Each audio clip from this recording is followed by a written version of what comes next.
गरीब भाभी के मायके आई 3 ननंद। सुबह के बस 5 बज रहे थे।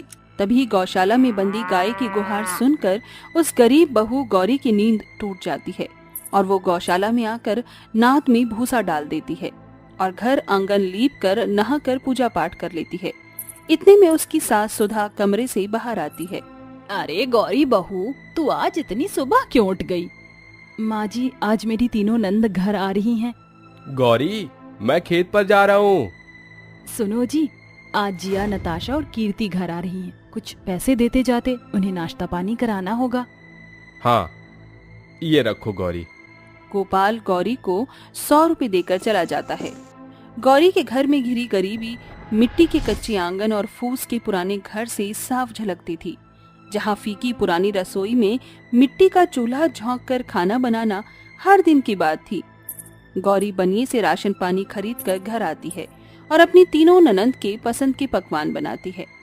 थोड़ी ही देर में एक चमचमाती हुई गाड़ी उस गरीब बहू के चौखट पर आ रुकती है, जिसके अंदर से गौरी की 3 अमीर ननंद नताशा, जिया और कीर्ति हाई फाई सूट पहने, कंधे पर पर्स लटकाए अंदर आती हैं। आओ मेरी नंद, यहाँ बैठो, मैं तुम्हारे लिए नाश्ता पानी लाती हूँ। गरीब भाभी खुशी से भरकर घर आई अपनी अमीर ननंद के आगे नाश्ते से भरी थाली परोसती है, जिस पर कीर्ति कुरकुराते हुए कहती है, ओह गॉड, ये क्या गौरी भाभी, जमाना अमीर की सीढ़ी चढ़ रहा है मगर ये घर आज भी गरीब का गरीब ही रह गया।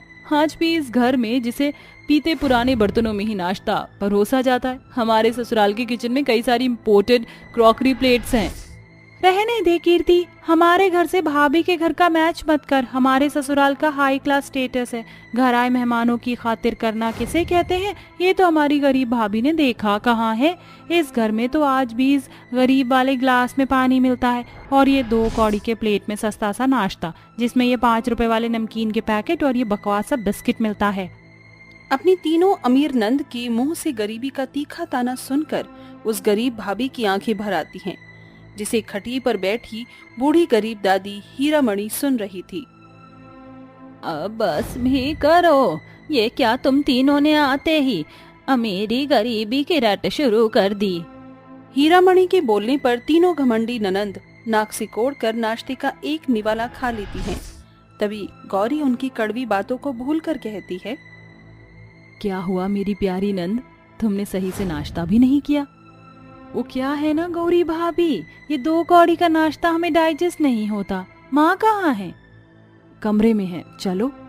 तीनों ननंद सीधे अपनी माँ सुधा के पास आती हैं। तभी जिया घर की बिगड़ी हालत को घूर घूर कर देखते हुए बोलती है, ओह गॉड माँ, आखिर इस घर की हालत कब बदलेगी? डैडी और भैया करते क्या हैं?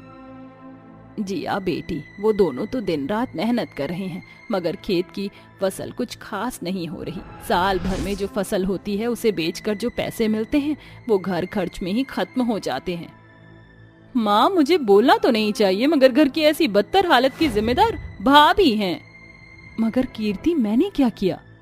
प्लीज भाभी, इतनी भी भोली मत बनो। घर की बढ़ोतरी बहू से जुड़ी होती है। मुझे तो भाभी के लक्षण ही ठीक नहीं लगते। जब से घर में भाभी के पैर पड़े हैं तब से घर गरीबी के दलदल में धंसता जा रहा है। और एक हम तीनों को देखो, हम इतने बड़े घर की बहू हैं। बस करो तुम तीनों, आज तुम तीनों बड़े घर की बहू बनकर घमंड से भर गई हो, इसीलिए शायद अपनी भाभी के उपकारों को भूल गई हो कि तुम्हारा घर उसी की बदौलत बसा है।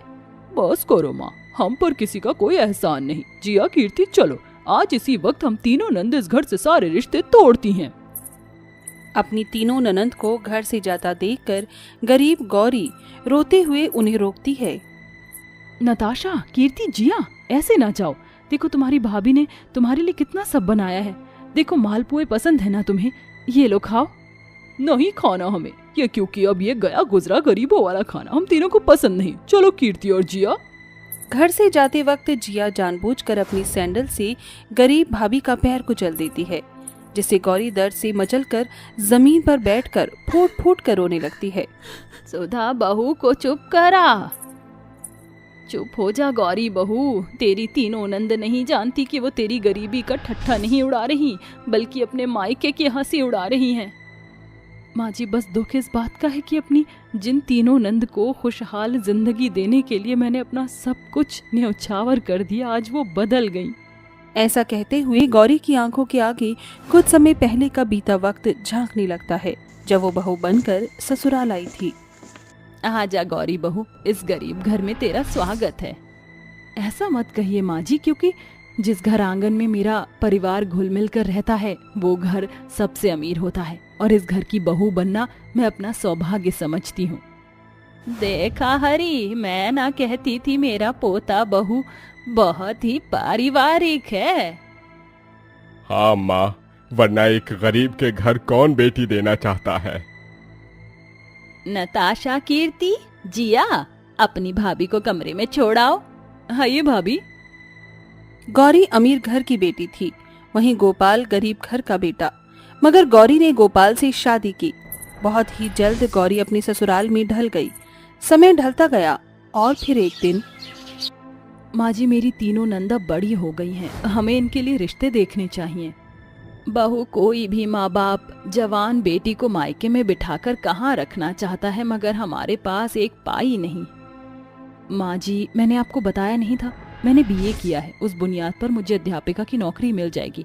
उन पैसे से ये भाभी अपनी नंद की शादी का बार उठाएगी, ताकि इन्हें अच्छा घर वर मिले।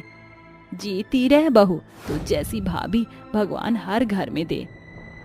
इसी तरह समय ढलता गया। गौरी सूरज उगने से पहले उठती और ससुराल की जिम्मेदारी निभाकर स्कूल पढ़ाने जाती। वो गरीब भाभी एक सुबह से रात ढलने तक एक पैर पर नाचती रहती। कुछ ही दिनों में उसकी 3 ननद की शादी एक बड़े घर में 3 भाइयों से तय हो गई। अब गौरी ने जी तोड़ मेहनत की।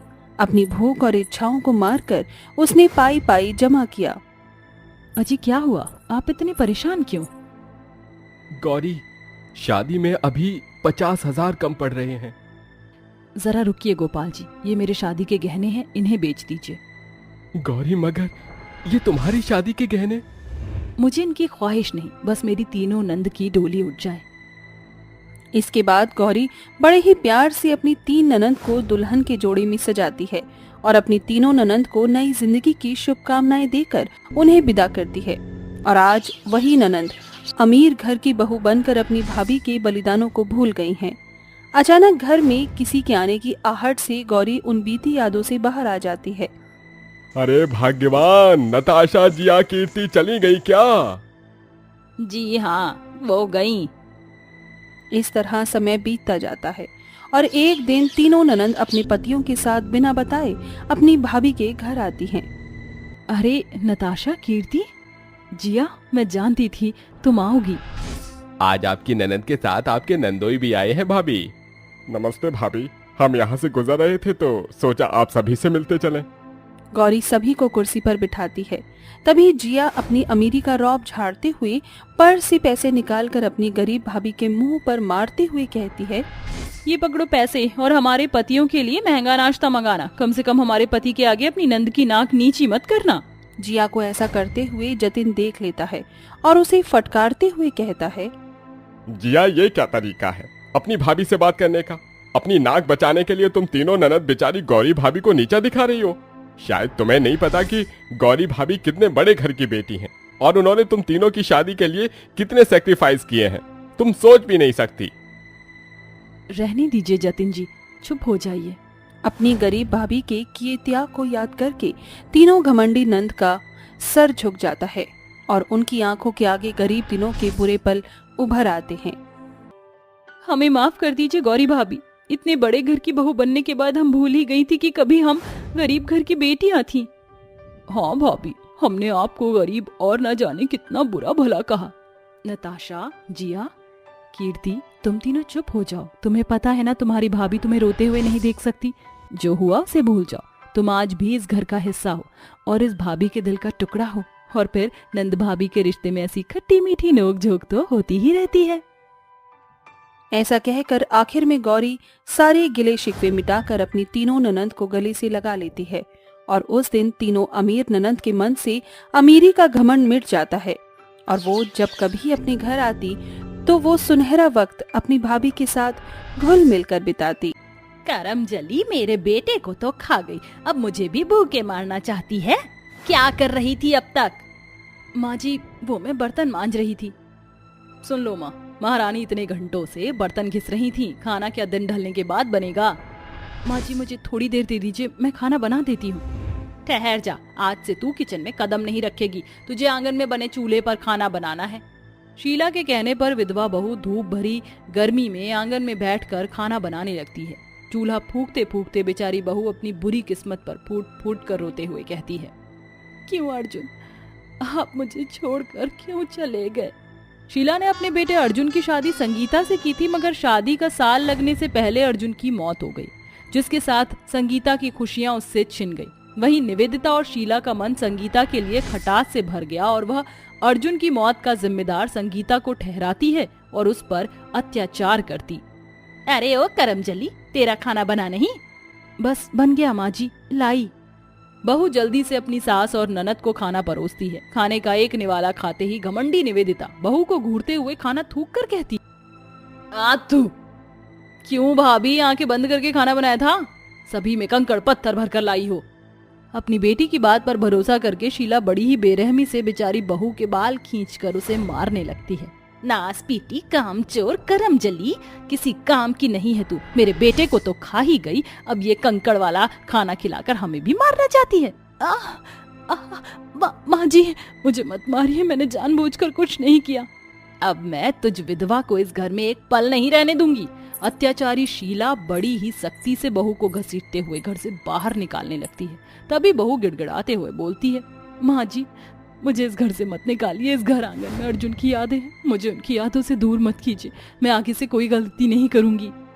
ठीक है, मगर आज के बाद तूने छोटी से छोटी सी भी गलती की तो वो दिन इस घर में तेरा आखिरी दिन होगा।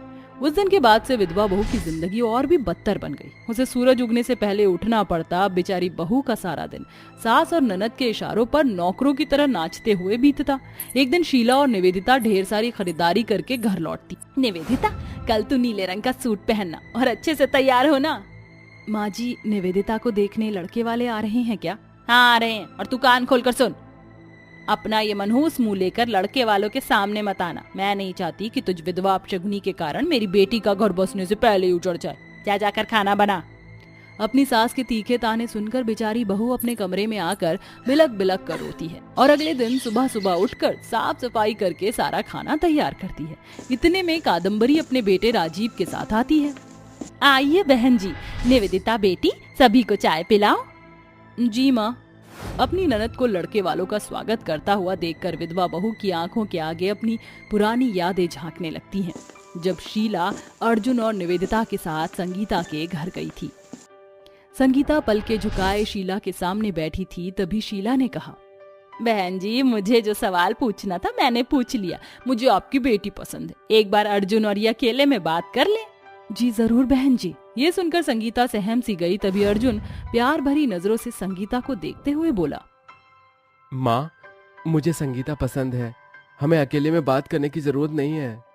इसके बाद शीला संगीता को चुन्नी चढ़ाकर उसके हाथों में शगुन और श्रृंगार की थाली देती है, जिसे देखकर संगीता की आंखों में खुशी के आंसू भर आते। अचानक संगीता की आंखों से आंसू छलक जाते हैं और वह उन यादों से बाहर आ जाती है, जहां उसकी ननद की होने वाली सास कादम्बरी उसे देखकर खुशी से कहती है, समधन जी अब तो आपकी बेटी ही मेरे घर की लक्ष्मी बनेगी, ये रिश्ता पक्का रहा, अब इजाजत दीजिए।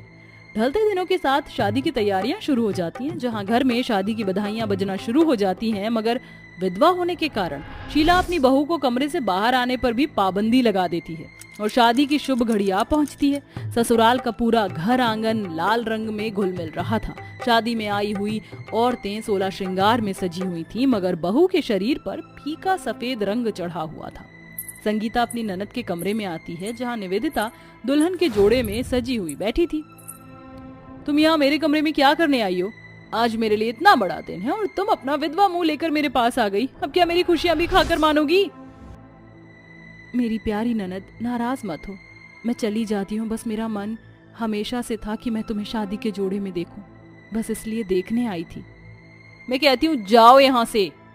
घमंड से भरी निवेदिता विधवा भाभी को उसे धक्का दे देती है, जिस कारण संगीता का सर दीवार की खुरचन से लग जाता है और उसके सर से खून बहने लगता है। इतने में वहाँ शीला आती है। बेटी तू तैयार हो गई? तो चल, बारात आ चुकी है। ये विधवा तेरे कमरे में क्यों आई थी? निवेदिता बड़ी चालाकी से अपनी माँ के सामने घुमा फिरा कर बात रखती है। अरे एकदम अच्छा किया तूने जो सब शुगनी को खुद को छूने ना दिया। विधवा का परछावा पड़ना होने वाली सुहागन के लिए अशुभ होता है, और मैं तो कहती हूँ इस निगोड़न के शरीर का सारा खून निचुड़ जाए। चल। ऐसा कहकर अत्याचारी सास ननद बेचारी विधवा बहू को मार डालने के मंसूबे से उसे कमरे में बंद छोड़कर चली जाती हैं, और 7 फेरों के बाद निवेदिता अपने ससुराल आ जाती है। आज मेरी नई नवेली बहू अपने शुभ हाथों से इस हल्दी का छाप दरवाजे पर छोड़ दे और कलश गिराकर गृह प्रवेश कर। जी माँ जी। इस तरह ससुराल में निवेदिता की पहली रात बीतती है। अगले दिन पगफेरों की रस्म के लिए वह अपने पति के साथ मायके आई। प्रणाम माँ जी। दामाद जी आ गए? हाँ बैठिए। माँ जी, ये माँ ने आपकी और संगीता भाभी के लिए साड़ी भेजी है, ये लीजिए। संगीता अपनी ननद और उसकी पति का स्वागत करती है। तभी उसे अपनी गुजरी यादें याद आती हैं। शादी के बाद संगीता का ससुराल में पहला दिन था और वह अपनी सास के पांव छूती है। प्रणाम माँ जी। सदा सुहागन रहो बहू। माँ देखो ना, 16 सिंगार करके मेरी भाभी कितनी प्यारी लग रही है, कहीं इन्हें किसी की नजर न लग जाए। अपनी ननद को आपकी नजर उतारने दो भाभी। फिर निवेदिता मुट्ठी भर कर लाल मिर्च से उसकी नजर उतारती है। वहीं सास भी बहू की बलाइयां लेती है, मगर एक अर्जुन के जाने के बाद सास और ननद का नाता एकदम बदल गया। अरे ओ विधवा, ऐसे आंखें गड़ा कर क्या देख रही हो? मेरे भैया को निगल कर तेरे कलेजे को ठंडक नहीं पड़ी क्या, जो मेरे पति के पीछे पड़ी हो? मेरी प्यारी ननद, मैं क्यों चाहूंगी कि मेरी ननद दुख सहे। भगवान करे तुम्हारी मांग का सिंदूर हमेशा बना रहे। फिर निवेदिता ससुराल लौट आई। वक्त के साथ निवेदिता की शादी को 1 साल होने को आ गया। निवेदिता माँ बनने वाली है। उसकी दुनिया खुशी से भरी हुई है, मगर फिर वक्त ने बुरी करवट ली और राजीव की मौत हो गई, जिस पर कादम्बरी ने निवेदिता को घर से निकाल दिया। माँ जी, मुझे घर से मत निकालिए। अरे जब मेरा राजीव नहीं रहा तो मैं तुझ अपशगुनी को अपने घर में क्यों रखूं? मेरे बेटे को खा गई डायन, दूर हो जा मेरी नजरों से। निवेदिता के लिए ससुराल के दरवाजे बंद हो गए और वो रोते हुए मायके जाने लगी और खुद में सोचने लगी, राजीव के चले जाने में मेरी क्या गलती थी जो मेरी सास ने मेरे साथ ऐसा किया। ऐसा बोलकर निवेदिता फूट फूट कर रोने लगी। तभी उसकी आंखों पर संगीता के साथ हुई ज्यादतियां उभर आईं। घर आकर निवेदिता ने रोते हुए अपनी माँ के आगे सारी बात रखी। माँ, राजीव नहीं रहे और मेरी सास उनकी मौत का जिम्मा मुझे ठहरा रही है, इसलिए उन्होंने मुझे घर से निकाल दिया। मगर दामाद जी की मौत में तेरी क्या गलती? मैं उनसे बात करूंगी। माँ, भैया की मौत में भाभी की भी क्या गलती थी? हमने भाभी के साथ बहुत बुरा किया, उनकी जिंदगी को दुख से भर दिया। भाभी मुझे माफ कर देना, शायद ये मेरे कर्मों का फल है जो मेरे सर पर आ पड़ा और मैं भी सफेद रंग में खड़ी हूँ। ऐसा ना कहो निवेदिता, बीती यादें चुभन के सिवा कुछ नहीं देती। चुप हो जाओ। माँ जी और मैं तुम्हारी सास से बात करेंगे, उन्हें समझाएंगे। अगले दिन शीला और संगीता निवेदिता के ससुराल गई, मगर कादम्बरी जिद पर अड़ी रही। उसने निवेदिता को घर में रखने से मना कर दिया। ऐसे में संगीता ने अपनी सास और ननद की जिम्मेदारी उठाई और उनका पेट पालने लगी। वह निवेदिता के खाने पीने का खूब ख्याल रखती, यहाँ तक कि अपने आगे का निवाला भी उसे खिलाती। अपने विधवा बहू को अपनी बेटी को अपनों से बढ़कर मानता देखकर शीला का मन पछतावे से भर गया और वो बोली, मुझे माफ कर देना बहू, मैंने तेरे साथ गलत किया और तुझे अपशगुनी और न जाने क्या कहा। माँ जी, जो बीत गया उसे जाने दीजिए, अब हम तीनों साथ रहेंगे। उस दिन के बाद से शीला अपनी विधवा बहू और बेटी के साथ बिना फर्क किए रहने लगी।